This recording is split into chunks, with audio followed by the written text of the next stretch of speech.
السلام علیکم ورحمۃ اللہ وبرکاتہ۔ دوستو، آج ہم پھر آپ حضرات کے لیے لے کر حاضر ہوئے ہیں قاری حنیف ملتانی رحمۃ اللہ علیہ کا بیان۔ اس بیان کا عنوان ہے مدینے میں دجال۔ بہت خوبصورت بیان ہے، آپ حضرات سے گزارش ہے اس بیان کو آخر تک سنتے رہیے۔ بیان اچھا لگے تو ویڈیو کو لائک کریں اور ہمارے چینل پر نئے ہو تو ہمارے چینل حافظ شان ایکشن کو بھی سبسکرائب کریں۔ جزاک اللہ۔ تو چلیے آج کا بیان شروع کرتے ہیں۔ حضور کریم صلی اللہ علیہ وسلم نے ارشاد فرمایا، علماء کا انتقال قیامت کا پیش خیمہ ہے۔ اللہ والوں کا دنیا سے اٹھ جانا گھنٹی ہے اس بات کی کہ قیامت آئی۔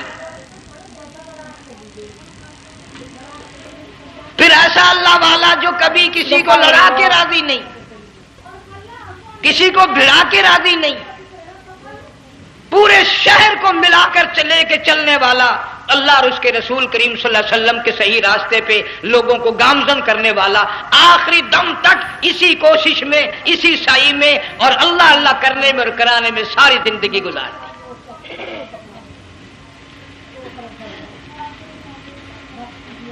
سارا شہر جنگ مل کر، سارے علماء مل کر کوشش کریں، مفتی عبدالحلیم کو نہیں لا سکتے، یہ خلا پورا ہونے والا نہیں۔ پھر ساتھ ساتھ مولانا صوفی محمد یار صاحب سب قید رحمہ اللہ، وہ بھی اس دنیا فانی سے رخصت فرما گئے، ایک اچھے خاصے طبقے کو وہ بھی داغ مفارقت دے گئے۔ اور قریب ہی کے زمانے میں سرگود شہر میں مفتی احمد سعید صاحب رحمہ اللہ وہ بھی رخصت ہو گئے۔ تو یقین جانو ان حضرات کا دنیا سے اٹھنا اس بات کی علامت ہے کہ ملک میں کچھ نہ کچھ ہونے والا ہے۔ جب آگ لگتی ہے، طوفان آتا ہے، بارش آتی ہے، عورت اپنے بچوں کو تلاش کرتی ہے، ادھر آ جاؤ، بارش آ گئی، آگ لگ گئی، اللہ پاک بھی اپنوں کو پہلے بلا رہا ہے، یہاں کچھ ہونے والا ہے، تم پہلے ہی آ جاؤ۔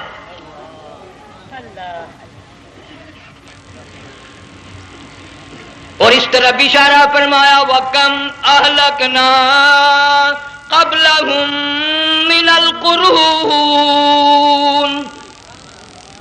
اللہ فرماتے ہیں میری زمین پہ عداوت نہ کرو، فساد نہ مچاؤ، قتل نہ کرو، خون نہ بہاؤ، ناحق لوگوں کا خون نہ بہاؤ۔ اللہ پاک کی زمین ہر روز صبح کو عرض کرتی، الہی لوگ مجھ پہ زنا کر کے چلتے ہیں، بدماشی کر کے چلتے ہیں، اجازت دے میں لقمہ بنا کر نگل جاؤں۔ مجھے اپنے اوپر ان کا چلنا پسند نہیں، مجھے اچھا نہیں لگتا، ہر روز آواز لگاتی ہے، ظالمو، بدکارو، بدماشو، میرے اوپر دندناتے پھرتے ہو، ایک نہ ایک دن میرے اندر آؤ گے، تمہیں پتہ چل جائے گا کہ میں تم کو کتنا دشمن رکھتی تھی۔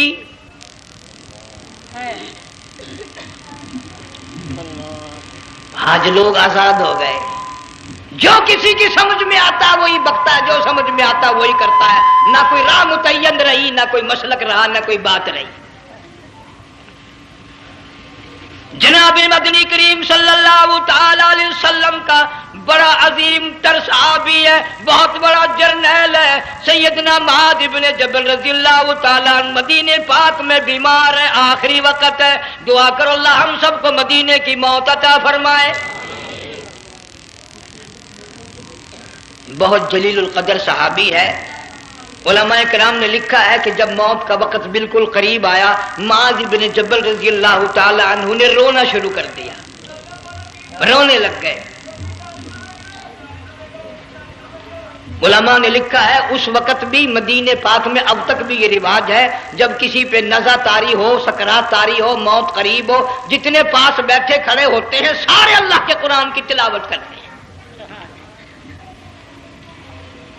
صحابہ کرام آخری وقت میں قرآن مجید کی ہر وقت تلاوت کیا کرتے تھے، اس لیے حضور کریم صلی اللہ علیہ وسلم نے فرمایا قیامت کا دن ہوگا، اللہ پاک اعلان فرمائیں گے قرآن والے آگے آ جائیں۔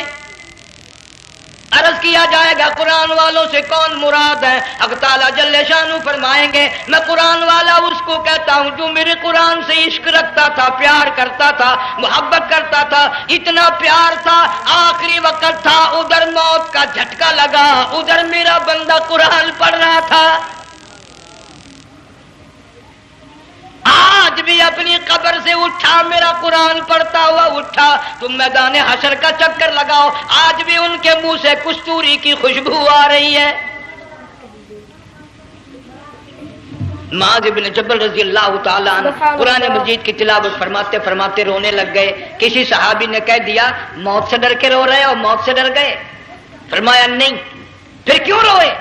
صحابی کہتا ہے میرے دل کی تمنا میرے دل میں رہی، میری آرزو پوری نہ ہو سکی، میری حسرت پوری نہ ہوئی، میرا ذوق پورا نہ ہوا، میرا شوق پورا نہ ہوا۔ میری تمنا تھی گرمی کا موسم ہو، رمضان کا مہینہ ہو، میں روزہ دار ہوں، جہاد فی سبیل اللہ ہو، کفر اسلام کا مقابلہ ہو، میں کئی کافروں کو قتل کر دیتا، پھر کافر بھی اکٹھے ہو کر مجھ پہ ٹوٹ پڑتے، میرا ناک کاٹ لیتے، میری زبان کاٹ لیتے، میں اللہ کی حضور میں جاتا، اللہ مجھ سے پوچھتا معاذ دنیا سے کیا لایا؟ میں عرض کرتا الہی بولوں کیسے، زبان بھی تیری نام پہ کٹا کے آیا ہوں، اور روزہ رکھ کر آیا ہوں، نیت یہ ہے کہ تیرے محبوب کے حوض کوثر کے پانی سے روزہ افطار کروں گا۔ ان اللہ والوں کی یہ موت تھی۔ مالک بن دینار رحمت اللہ علیہ ایک عجیب نوجوان کا واقعہ تحریر فرماتے ہیں۔ گرمی تھی، دوپہر تھی، سورج اپنی شباب پہ تھا، بڑی سخت گرمی تھی۔ میں نے ایک نوجوان کو دیکھا، وہ پیروں سے معذور ہے، دونوں پیر نہیں ہیں، ہاتھوں کے بل زمین پہ گھسٹ گھسٹ کے چل رہا ہے، اور گلے میں کرتا بھی نہیں، سامان کوئی نہیں، سواری کوئی نہیں، کھانے پینے کا انتظام کوئی نہیں۔ مالک بن دینار رحمت اللہ علیہ فرماتے ہیں میں نے اس نوجوان سے پوچھا کہ تو کہاں سے چلا اس حالت میں؟ کہنے لگا میں بلخ بخارے سے چلا ہوں۔ تجھے یوں ہی ہاتھوں کے بل گھسٹتے چلتے کتنا عرصہ گزر گیا؟ نوجوان کہنے لگا اللہ والے 7 برس ختم ہو کر 8واں لگ چکا ہے، اس حالت میں کہ جی ہاں اسی حالت میں، تیرا کھانا پینا۔ جوان کہنے لگا والذی هو یطعمنی ویسقین وَإِذَا مَرِضْتُ فَهُوَ يَشْفِينِ، اللہ ہی کھلاتا ہے، وہی پلاتا ہے، بیمار ہو جاتا ہوں وہی تندرستی عطا کرتا ہے۔ اور نوجوان دوپہر بڑی سخت ہے، گرمی بڑی سخت ہے، میرے یہاں دوپہر کو آرام کر لے، قیام کر لے، کچھ دیر ٹھہر جا، آج میرے یہاں قیام کر لے۔ نوجوان رونے لگا اور کہنے لگا مالک بن دینار یہ 2-4 منٹ جو تیری ساتھ باتوں میں میرے خرچ ہو گئے، مجھے ان کا ہی بڑا دکھ ہے، میں اور اپنی اس معذوری میں ہاتھوں کے بل 2-4 گز گھسٹ کر اور اپنے رب کے قریب ہو جاتا۔ یہ جو تیری ساتھ بات کرنے میں تھوڑا سا وقت خرچ ہو گیا، مجھے اس کا ہی بڑا دکھ ہے۔ ارے تو تھک گیا ہوگا۔ جوان کہتا ہے تیرے دیوانے مگر چلنے سے رک سکتے نہیں، تیرے دیوانے مگر چلنے سے رک سکتے نہیں، پاؤں تھک جاتے ہیں دل ان کے کبھی تھکتے نہیں۔ میرے سامنے تھکنے کا نام نہ لو، میرے دل میں عشق کی آگ جلی ہوئی ہے، سوز و گداز کا سمندر طوفان برپا کر رہا ہے، میں نہیں تھکنا جانتا، میرے یہاں نیند کا سوال نہیں، آرام کا سوال نہیں، میں تو گھسٹ گھسٹ کر رب کے دربار میں حاضر ہوا چاہتا ہوں۔ اللہ اکبر۔ پوچھا کہ جا کہاں رہے ہو؟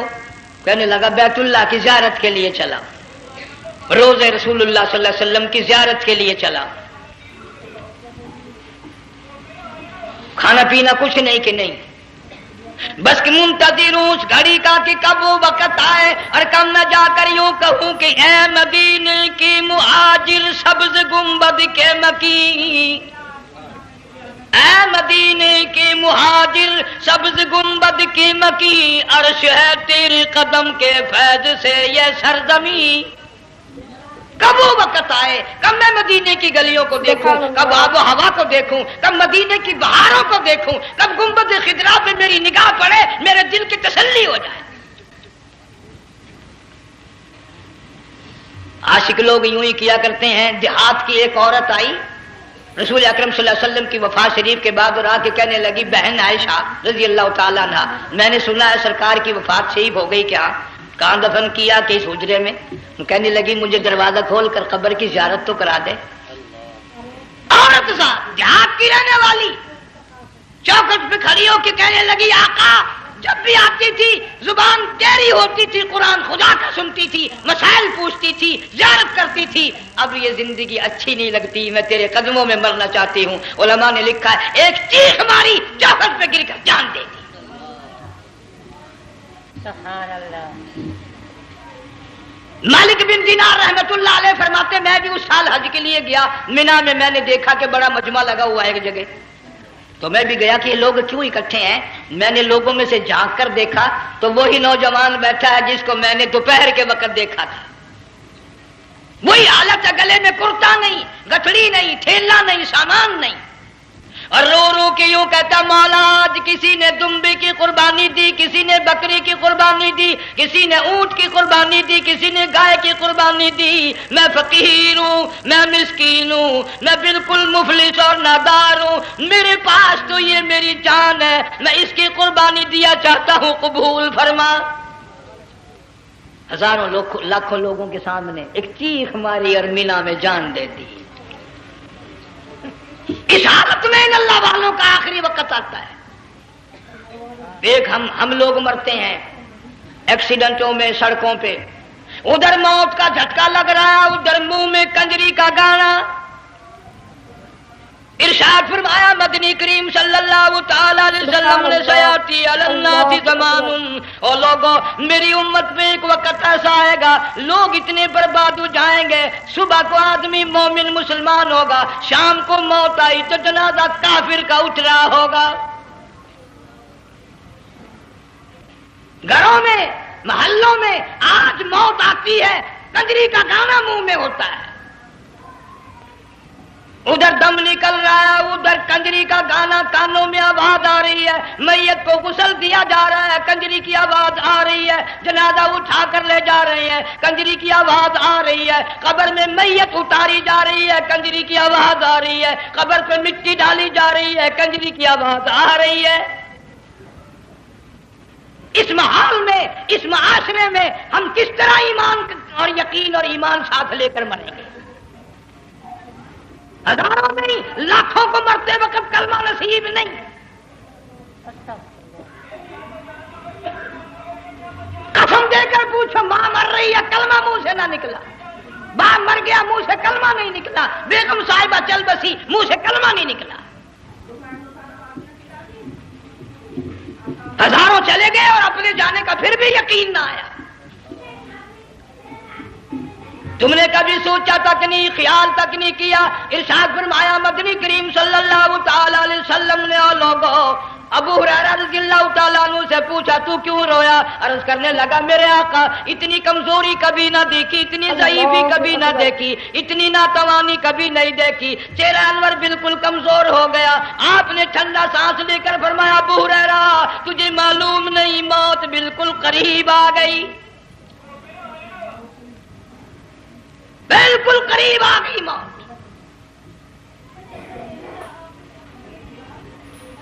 تیری ایک انگلی پکڑ کر اگر کوئی مروڑ دے کتنا دکھ ہوگا، درد ہوگا، ہائے ہائے ہائے. جنگ والوں کبھی تم نے سوچا نہیں 360 رگیں ٹوٹیں گی کیا حال بنے گا، آزاد چھوٹیں گے، سر کے بالوں سے لے کر پیروں کے ناخنوں تک ہر جوڑ کو توڑ کے رکھ دیا جائے گا. وزیروں، سفیروں، امیروں، حسینوں، جمیلوں، تمام کے جوڑوں کو اکھاڑ کے رکھ دیا جاتا ہے.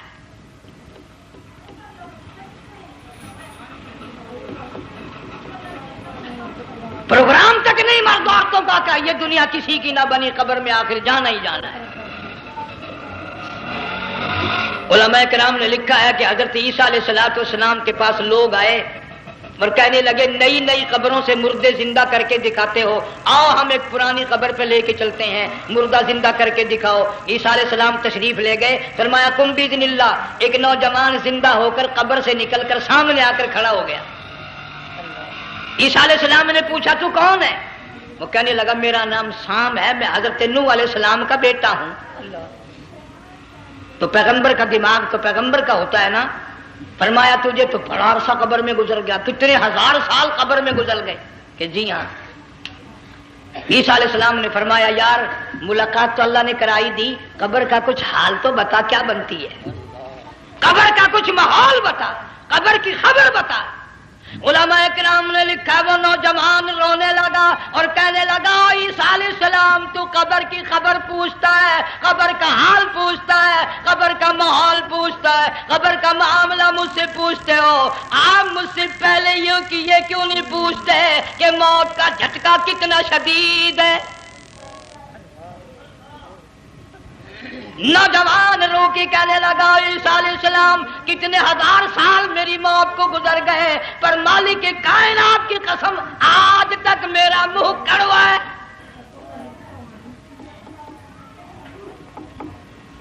اس لیے جنگ والوں لمبی چوڑی بات کہنے کا وقت نہیں، حالات نہیں، میں تو تمہیں اتنا سا پیغام دینے آیا، کھانے پینے کا زمانہ ہے، میں جانتا ہوں تم کیلے کھاتے ہو، تمہیں کیلے کا ذائقہ معلوم ہے، امرود کا ذائقہ تم کو معلوم ہے، انار کا ذائقہ تمہیں معلوم ہے، انگور کا ذائقہ معلوم ہے، انناس کا ذائقہ معلوم ہے، آم کا ذائقہ معلوم ہے، ہزاروں پھلوں کے ذائقے تمہیں معلوم ہے، ہزاروں مٹھائیوں کے ذائقے تمہیں معلوم ہے، ہزاروں بیکری کی چیزوں کے ذائقے تمہیں معلوم ہے، ہزاروں شربتوں کے ذائقے معلوم ہے، پر تم نے جنگ والوں کبھی بھی قبرستان میں جا کر قبر والوں سے یہ نہیں پوچھا او قبر والوں ذرا بتاؤ تو صحیح موت کا ذائقہ کیسا ہے؟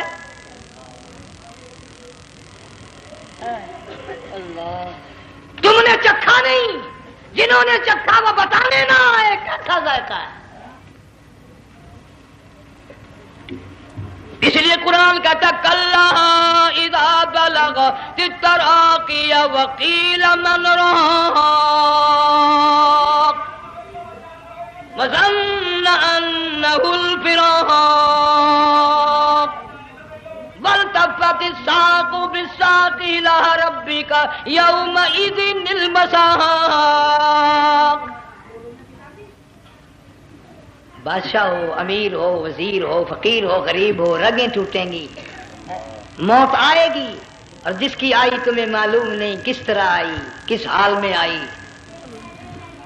جن کے دلوں میں ان باتوں کا خیال آیا خدا کی قسم صحابہ کرام میں سے اتنے رویا کرتے تھے آنکھیں ختم ہو گئی۔ جناب فاروق اعظم رضی اللہ تعالیٰ عنہ کو کسی نے دیکھا رو رہے ہیں، بے تحاشا رو رہے ہیں، پوچھ لیا بڑا بہادر پہلوان فاروق تجھے کیا ہوا، اتنا کیوں رویا؟ فرمانے لگے تمہیں معلوم نہیں قبر کا اندھیرا یاد آ گیا۔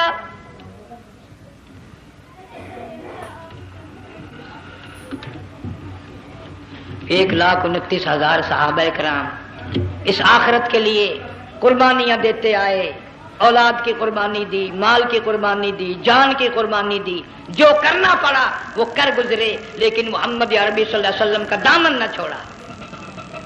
سبحان اللہ۔ اسی لیے ہر سال اللہ پاک جل شانہ نے اس امت کو یہ موقع دیا کہ سنت خلیل پہ عمل کرتے کرتے قربانیوں کی یاد تازہ ہو جائے، قربانیوں کی یاد تازہ ہو جائے۔ قرآن کریم میں جا بجا ابراہیم علیہ السلام کا اللہ پاک نے ذکر خیر فرمایا، یوں فرمایا ہم نے ان کے بڑے امتحان کیے، بڑی آزمائش کی، وہ ساروں میں کامیاب ہوئے۔ تم ہر وقت اللہ سے یہ دعا کیا کرو اللہ ہمیں امتحان میں نہ ڈالے، آزمائش میں نہ ڈالے، ہم امتحان کے قابل نہیں۔ یہ ہمارے جو امتحان ہوتے ہیں ان میں نقل ماری جاتی ہے، تو اللہ امتحان لے گا تو نقل کیسے ماریں گے، کیسے کام چلے گا؟ جناب ابراہیم علیہ السلام کو اللہ پاک نے ہزاروں امتحان میں مبتلا کیا، ہزاروں آزمائشیں کی، فَأَتَمَّهُنْ سب میں کامیاب گیا، سب میں پاس نکلا۔ ایک آزمائش ایسی بھی آئی اللہ کی توحید کی وجہ سے، شرک کو مٹانے کی وجہ سے ابراہیم علیہ السلام کا سارا مصر فلسطین دشمن بن گیا، حضرت سارہ کو ساتھ لے کر چل دیے، ایک بیوی ساتھ ہے اکیلا دم میں۔ یہاں تو لوگ محلوں میں شہروں میں کہتے ہیں جی میں اکیلا ہی ہوں، میں کیا کروں؟ اگر خلیل کہتا کہ میں اکیلا ہوں تو آج قرآن میں اس کا ذکر خیر کیسے ہوتا؟ پرواہ نہ کی، وہ کہتا ہے میرے لیے میرا اللہ کافی ہے. کون کہتا ہے میں اکیلا ہوں؟ میری ساتھ تو اللہ ہے. مصر سے گزرنے لگے. بادشاہ کے ملازموں نے بادشاہ کو جا کے بتایا بڑی خوبصورت عورت گزر رہی ہے تیرے حلقے سے، بہت بڑی خوبصورت عورت ہے. کہ ملازم پکڑ کے لے کے چلے تو عورت ذات حضرت سارہ رونے لگ گئی. خلیل میرا کیا بنے گا؟ پیغمبر کو اللہ کی ذات پر بڑا یقین ہوتا ہے. فرمایا پرواہ نہ کر، میری آبرو میرے مولا کی آبرو ہے، چاہے جہاں چلی جا میری عزت کی حفاظت میرا اللہ کرے گا. فرمایا فاللہ خیر حافظا وہو ارحم الراحمین. پرواہ نہ کر، میں اس کا پیغمبر ہوں، نبی ہوں، چیخا میں جلا اس کے لیے، سارے دکھ اٹھاتا ہوں اس کے لیے، میری عزت کی حفاظت وہی کرے گا. محل میں جا کر حضرت سارہ کو بند کر دیا. بادشاہ نے بلوایا ہے عزت لوٹنے کے لیے، بادشاہ نے پکڑوا کر منگوایا ہے آبرو برباد کرنے کے لیے. بادشاہ کا ارادہ ہے سارا کی عزت کو برباد کرنے کا، اور اللہ کا پروگرام ہے سارا ادھر آ. اس محل میں ایک معصوم بچی ہے جس کا نام ہاجرہ ہے، میں اس کو اتنا پسند کرتا ہوں، اللہ فرماتے ہیں اس کے پیٹ سے اسماعیل ذبیح اللہ کو پیدا کرنا چاہتا ہوں، اس کی نسل سے حبیب اللہ کو لانا چاہتا ہوں. آج تک کسی کی انگلی اس کی طرف نہیں اٹھی. سارا محل میں آؤ، اس کو آ کر ساتھ لے جاؤ تاکہ میرے ذبیح اللہ کی پیدائش کا معاملہ بن جائے. بادشاہ کا ارادہ ہے آبرو برباد کرنے کا، اللہ کا ارادہ ہاجرہ کی آبرو بچانے کا. فرمایا وَيَمْكُرُونَ وَيَمْكُرُ اللَّهُ وَاللَّهُ خَيْرُ الْمَاكِرِينَ. اللہ اکبر. اس نے بھی تدبیر بنائی، میں خدا نے بھی تدبیر بنائی. بادشاہ آیا حضرت سارہ کے قریب برائی کا ارادہ کر کے. مفسرین نے لکھا ہے حضرت سارہ نے فرمایا مجھے 2 رکعت نماز پڑھنے دے. یہاں سے پتہ چلا کوئی پاک دامن عورت، کوئی نیک بیٹی اگر گنڈوں میں بدماشوں میں پھنس جائے، عزت بچانے کا طریقہ یہ ہے وضو کر کے اللہ کے سامنے نیت تو باندھ، تیری عزت کے لیے وہ فرشتے بھیجے گا. علماء کرام نے لکھا ہے کہ ایک جہاز سمندر میں چل رہا ہے، طوفان آیا، جہاز تختہ تختہ ہو گیا، کچھ لوگ غرق ہو گئے، ڈوب گئے، کچھ تختوں پہ بہ کر کے چلنے لگے. ایک عورت گود میں بچہ ہے، ایک حبشی نوجوان دوسرے تختے پہ بہتا ہوا جاتا ہے. اس نے عورت اکیلی دیکھ کر اپنا تختہ چھوڑ دیا اور بدماشی کے ارادے سے عورت کے تختے پہ آ بیٹھا. تم جنگ والے سوچ رہے ہوگے کہ ڈوبتے وقت بھی باز نہ آئے، یہ سیلاب آتے ہیں لوگ بدماشیوں سے باز آئے؟ ڈوب گئے مگر باز نہ آئے، بغیرتی لوگ کرتے ہی رہے. علماء کرام نے لکھا حبشی نوجوان نے عورت کا بچہ چھینا سمندر میں پھینک دیا. عورت روئی اور کہنے لگی میرے اللہ بیٹھی رہتی ہوں، عزت جاتی ہے، حرکت کرتی ہوں، ڈوب جاؤں گی. میں نے سنا ہے سمندر کی گہرائیوں سے تو نے یونس علیہ السلام کی سنی تھی، میں تو پانی کے اوپر بہ رہی ہوں. مولا میری آبرو بچا، میرا ایمان بچا، میری عزت بچا، تیرے سوا میری سننے والا کوئی نہیں. لا الہ الا انت سبحانک انی کنت من الظالمین.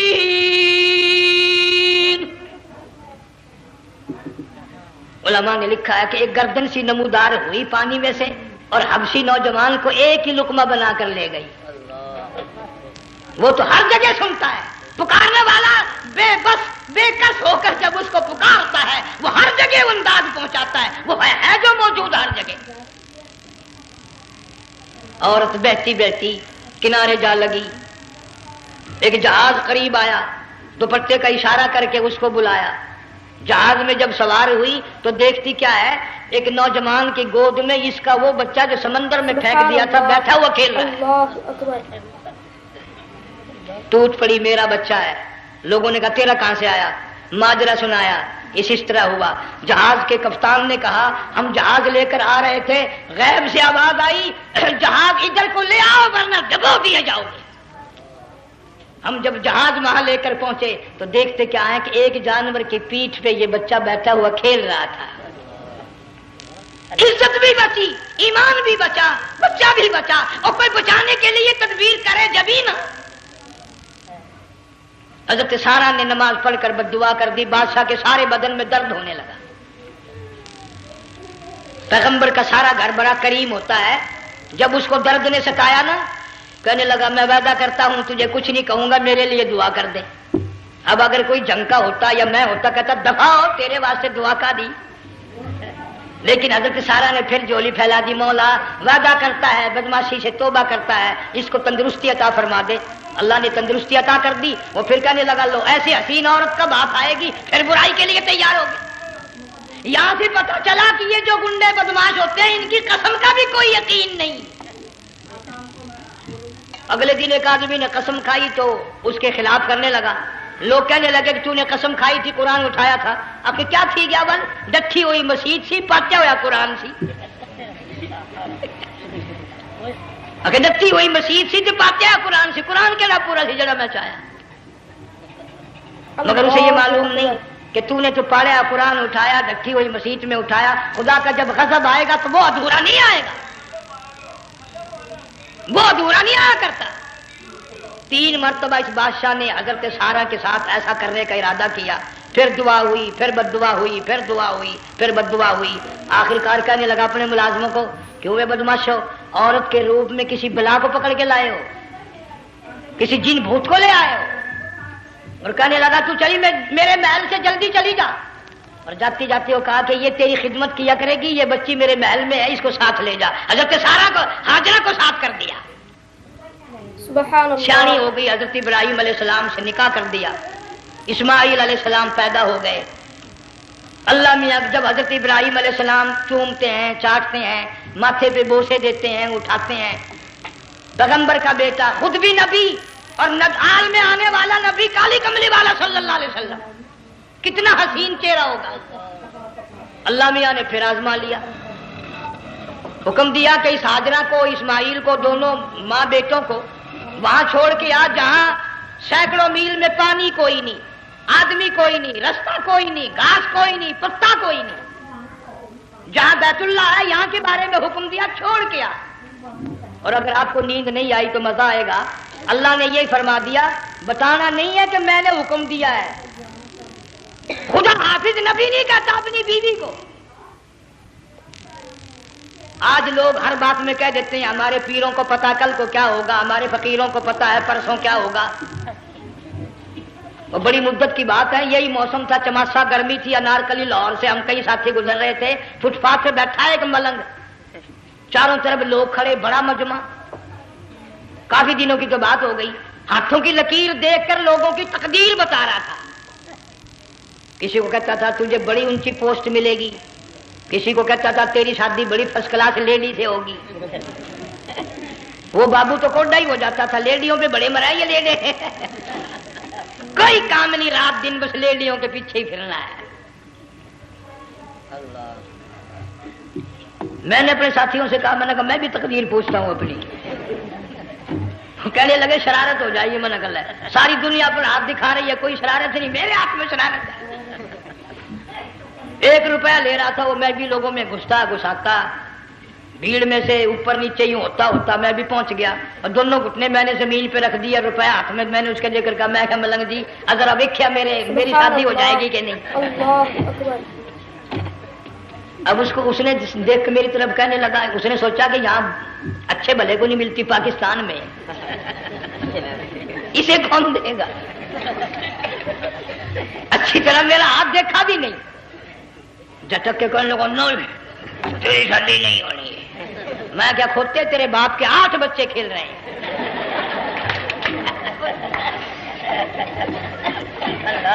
یوں ہی عقیدے بگڑ جاتے ہیں لوگ،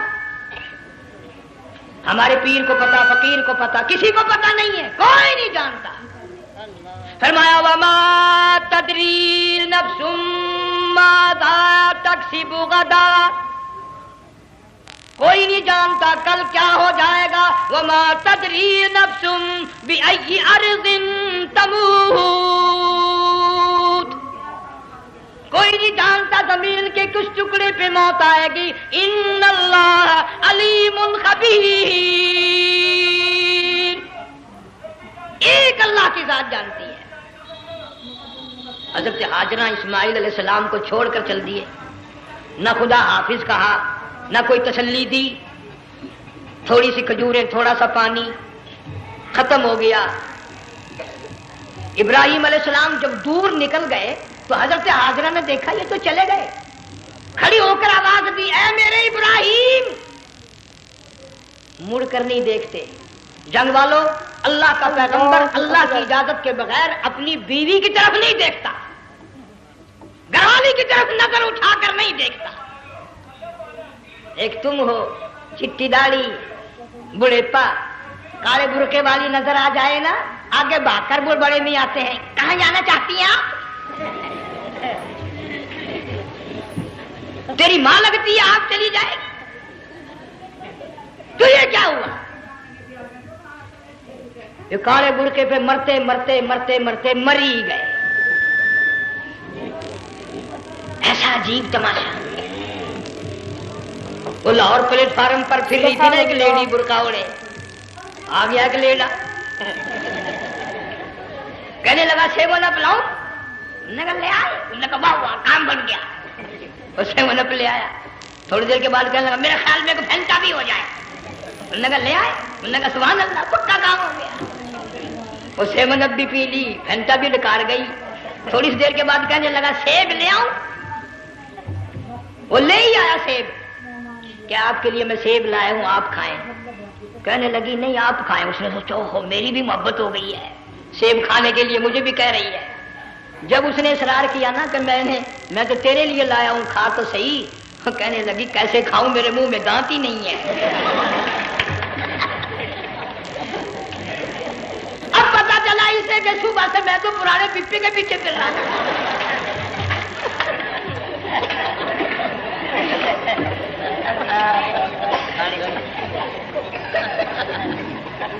صرف برقع دیکھا چل دی.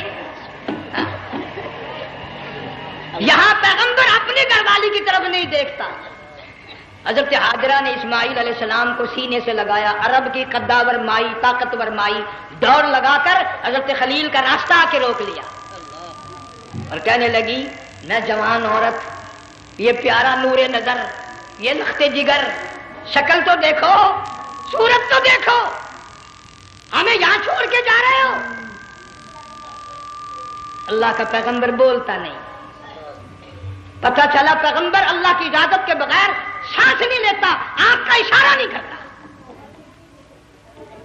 حضرت ہاجرہ رونے لگ گئی, میرے خلیل, میری ابراہیم, میرا قصور بتاؤ, میرا جرم بتاؤ, میری خطا بتاؤ, میرا گناہ بتاؤ. معافی چاہوں گی, معذرت کروں گی. اس بچے کا کیا گناہ ہے اس میدان میں چھوڑ کے چلے ہو؟ سبحان اللہ, اللہ اکبر. بولتے نہیں ہیں, اللہ کی طرف سے بولنے کی اجازت نہیں ہے. حضرت ہاجرہ نے خود ہی قیاس لگایا, سوچتی ہیں پیغمبر تو کسی پہ ظلم نہیں کرتا. وہ کہنے لگی خلیل کہیں اس رب کا حکم تو نہیں, کہیں اس اللہ کا یوں حکم تو نہیں. جنگ کے لوگوں اگر خلیل ہاں کہہ دیتا تو کیا حرج تھا, ہاں نہیں کہتا, اجازت نہیں, تاکہ ہاجرہ کے یقین ایمان کا امتحان مکمل ہو. مفسرین نے لکھا ہے کہ حضرت ابراہیم علیہ السلام نے سر کا یوں اشارہ کیا, بس ذرا سا ہاں. پھر عورت کا ایمان دیکھ, یقین دیکھ, یہی نہ بیٹھی, دوڑ کے وہاں گئی ہے جہاں پہلے بٹھا کر آئے تھے اور کہنے لگی ابراہیم جاؤ, میں جانوں میرا رب جانے, پرواہ نہیں. راتیں آتی ہیں چلی جاتی ہیں, دن آتے ہیں گزر جاتے ہیں. تھوڑی سی کھجوریں تھی وہ ختم ہو گئی, پانی ختم ہو گیا, بھوک اور پیاس نے بے چین کر دیا. اسماعیل علیہ السلام کی اتنی لمبی زبان باہر نکلا. دو پتھر کھڑے کر کے اوپر ایک پتھر رکھ کر چھاؤں بنائی, اس کے نیچے لٹا دیا اور پھر چکر لگایا. کبھی صفا پہاڑی پہ چڑھتی ہے, کبھی مروہ پہاڑی پہ چڑھتی ہے, کبھی اترتی ہے اور ڈھلوان میں سے بھاگ کر چلتی ہے. جب اپنا بچہ نظر نہیں آتا سارے کہہ دو اللہ بڑا بے نیاز ہے, اللہ بڑا, زور سے کہو اللہ بڑا. کسی کے 500 سال کے سجدے رد، کسی کی ہزاروں سخاوت صدقات رد، کسی کی چال منظور، کسی کی رفتار منظور، کسی کی ٹور منظور. اور یوں فرمایا ہاجرہ میری رحمت کی تلاش میں آج جو تو نے دوڑ لگائی ہے، یہ تیری چال ڈال رفتار ٹور ہمیں اتنی پسند آ گئی، اتنی پسند آ گئی کہ آج کے بعد خلیل اللہ کیوں نہ ہو، ذبیح اللہ کیوں نہ ہو، کلیم اللہ کیوں نہ ہو، روح اللہ کیوں نہ ہو، حبیب اللہ کیوں نہ ہو، صحابہ کرام کیوں نہ ہو، قطب ابدال غوث کیوں نہ ہو، میری ہاجرہ مجھے اپنی کبریائی کی قسم جب تک وہ تیری چال چل کے نہ دکھائے گی حاجی کا لانے کا حقدار نہیں ہو سکتا. تیری رفتار اسے چلنی پڑے گی. فرمایا ان الصفا والمروہ من شعائر اللہ فمن حج البیت او اعتمر فلا جناح علیہ ان یطوف بہما ومن تطوع خیرا فإن اللہ شاکر علیم. 7ویں چکر میں آواز سی آئی، اب رو پڑی حضرت ہاجرہ، کہنے لگی میرا بچہ اگر چل بسا میں پھر کیا کروں گی. سن لی میں نے آواز. آپ کی کیا دیکھتی ہے، اسماعیل علیہ السلام کی نرم و نازک ایڑیاں جس زمین پہ رگڑی گئی تھی وہاں سے چشمہ جاری کر دیا. حضرت ہاجرہ نے پی لیا، بھوک بھی ختم ہو گئی، پیاس بھی ختم ہو گئی، بچے کو بھی پلایا. اللہ تعالیٰ نے خانہ کعبہ کی بنیاد ڈال دی. ایسے گھر کی بنیاد ڈالی. حضور صلی اللہ علیہ وسلم فرماتے ہیں 500 سال کی عبادت ایک طرف اور بیت اللہ پہ ایک نگاہ یوں ڈالنا ایک طرف. 500 سال کی عبادت کا وہ ثواب نہیں جو ایک نظر خانہ کعبہ پہ ڈالنے کا ثواب ہے. اور اللہ پاک یوں فرماتے ہیں کہ جو آنے والا حجر اسود کو بوسہ دیتا ہے، اللہ پاک یوں فرماتے ہیں میں سمجھتا ہوں میرا سجا ہاتھ پکڑ کر میرے بندے نے چوم لیا. جو غلاف کعبہ کو پکڑ کر مانگتا ہے، اللہ فرماتے ہیں میں یہ سمجھتا ہوں میرا دامن پکڑ کے مانگ لیا. جو مقام ملتزم پہ لپٹ کے مانگتا ہے، اللہ فرماتے ہیں میں سمجھتا ہوں میری چوکھٹ پہ پڑھ کے مانگ لیا. اور فرمایا لوگوں یہ جو آنے والے آئے ہیں یہ رشتہ داروں کے مہمان نہیں، عزیزوں کے مہمان نہیں، دوستوں کے مہمان نہیں، میں خدا میزبان ہوں، یہ میرے مہمان ہیں. آج ان کی دعاؤں پہ آمین کہو. فرشتوں کو حکم ہوتا ہے ان سے مصافحہ کرو. مگر اللہ تعالیٰ سب کو توفیق دے کہ حج مکمل کر کے آئیں اور سب کا حج قبول فرمائے. میرے علاقے میں کئی سالوں کی بات ہے پرانی، جب کوئی حاجی تھا، ایک آدمی حج کر کے آیا. سبحان اللہ. میں دوپہر کو اس کو ملنے گیا تو زور کی نماز کا وقت آیا، میں اٹھ کے چلا گیا نماز پڑھنے. پھر عصر کی نماز کا وقت آیا، میں اٹھا اور نماز پڑھ کے آ گیا. میں نے اس حاجی کے لڑکے سے پوچھا، میں نے کہا حاجی صاحب نے نماز یہیں پڑھی؟ تو کہنے لگا جی ابھی شروع نہیں کی، سفر کے تھکے ہوئے ہیں نا، 2-4 دن کے بعد شروع کریں گے. شکر ہے پہلے لوگ جھوٹ نہیں بولا کرتے تھے. ہاں آج کل کا ہوتا ہے نا تو وہ کہہ دیتا ہے جی یہ تو کئی وقت کی کچھی پڑھ کر بیٹھے ہیں. تو پھر مولوی تھا نا، میں بیٹھ گیا حاجی کے پاس. باتوں میں اس کو لے آیا یہیں. میں نے کہا حاجی صاحب نماز نہیں پڑھی؟ کہنے لگا آپ ہی لوگوں سے سنا ہے کہ بیت اللہ میں جو ایک نماز پڑھے 1,00,000 کا ثواب ملتا ہے، مسجد نبی میں جو ایک نماز پڑھے 50,000 کا ثواب ملتا ہے. 4 مہینے پڑھ کے آیا، وہ حساب لگا لو.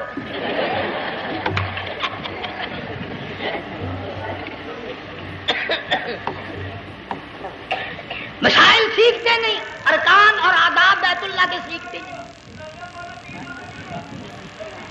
ڈی سی کے دفتر میں اگر جانا ہو کئیوں سے پوچھے کیسا جاؤں، کس طرح درخواست دوں، کیسے کہوں، کیسے کھڑا ہوں، کیسے بیٹھوں، کیا عرض کروں. اور اللہ کے دربار میں ہم جاتے ہیں اور سیکھ کرنے جاتے ہیں. یہ خوف نہیں کہ اگر بے ادبی ہوگی تو مارا جاؤں گا.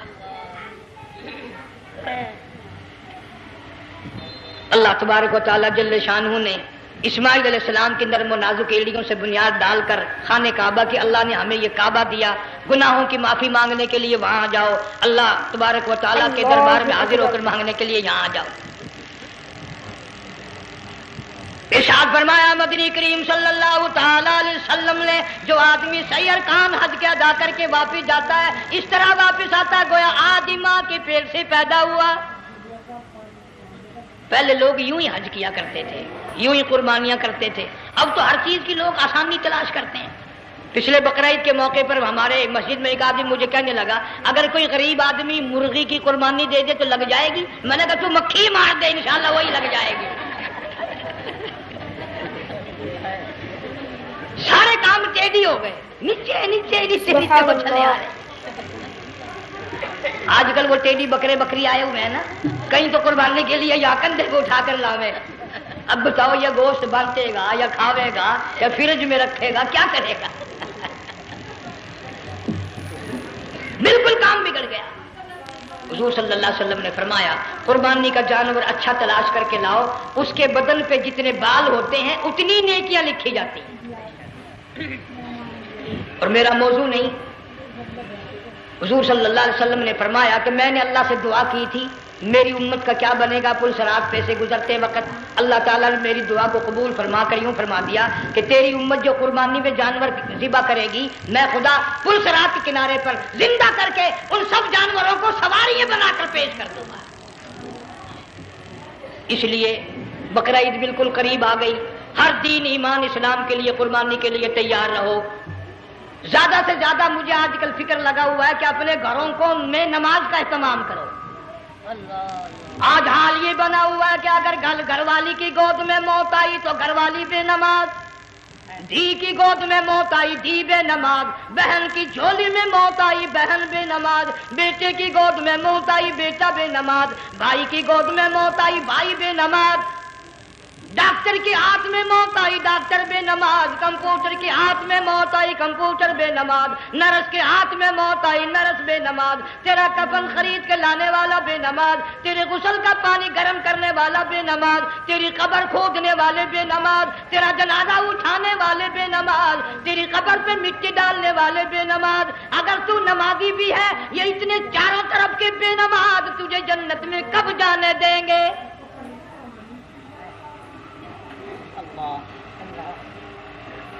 اس بچی کا فکر کیوں نہیں کرتا؟ کلاس میں فیل ہو جائے تجھے دکھ لگتا ہے میری بچی فیل ہو گئی، ساری عمر نماز نہ پڑھے تجھے کبھی درد نہیں ہوا کہ جہنم کے انگاروں میں جلے گی. بیوی ایک دن تیرا کہنا نہ مانے آگ لگ جاتی ہے، ساری عمر نماز نہ پڑھے بے ایمان تجھے کبھی آگ نہیں لگی. اس گھر سے تیرا جنازہ نکلے گا، اس گھر سے تیری میت اٹھے گی جس گھر میں تو نے سارے بے نماز پیدا کر رکھے ہیں، سارے بے نماز اکٹھے کر رکھے ہیں. کس طرح ایمان کلمہ ساتھ لے کر جائے گا؟ اس لیے اپنے ماحول میں اپنے گھر میں بچیوں کو بہنوں کو پیار سے محبت سے بڑے عقیدت سے ان کو نمازی بنا، تاکہ مرنے کے بعد جب تیرا جو بیٹی بہن منہ دیکھنے آئے تو نمازی تو تیرا منہ دیکھنے آئے. تیرا منہ دیکھنے بھی سارے بے نمازی آئے تجھے کیا فائدہ ہوگا؟ اللہ سبحانہ و تعالی ہم سب کو ہمارے گھر کے ماحول کو نمازی بنائے. مفتی صاحب اس دنیا فانی سے رخصت ہو گئے، تشریف لے گئے، جان سارا بے وارثہ ہو گیا. مفتی صاحب ہی کا مدرسہ ہے، یہ مفتی صاحب ہی کے بچے ہیں. ان بچوں کی سرپرستی کرو، ان کا اکرام کرو، ان کی عزت کرو، جامعہ حلیمیہ کی خدمت کرو. بقرعید کا موقع آ رہا ہے، وہ تو نہ جانے کس کس طریقے سے اپنا کام چلاتے تھے، ہزاروں لوگوں سے ان کے تعلقات تھے. یہ بچے ہیں، نیا کام ہے. اللہ سبحانہ و تعالی ہر خدمت گزار کو دو جہان میں سرخ روئی عطا فرمائے. بڑی اچھی اچھی کیسٹیں آپ کو یہاں سامنے سے ملیں گی اپنے گھر کا ماحول بنانے کے لیے. پیغمبر کی دعا سے پہلے نہ اٹھا کرو بھائی. ہائے ہائے، کوئی دنیا کا دین کا جس کو کوئی اللہ سے حاجت ہو بیٹھ جائے ایک منٹ کے لیے درود شریف پڑھ کے دعا مانگو. اللہم صلی وسلم وبارک علی سیدنا و مولانا محمد وعلی آل سیدنا و مولانا محمد وبارک وسلم. یا اللہ قبلہ مفتی صاحب رحمہ اللہ کی قبر کو جنت کا باغ بنا. اللہ تعالیٰ ان کے گھر والوں کو صبر جمیل کی توفیق عطا فرما. اللہ پاک ان کی آل اولاد کو مفتی صاحب کا جانشین صحیح معنوں میں جانشین بنا. اس مدرسے کو آباد فرما. اللہ تعالیٰ سارے دوستو اگر آپ حضرات کو ہمارا یہ بیان اچھا لگا ہو تو ہمارے چینل حافظ شان ریئیکشن کو بھی سبسکرائب کریں. السلام علیکم ورحمۃ اللہ وبرکاتہ.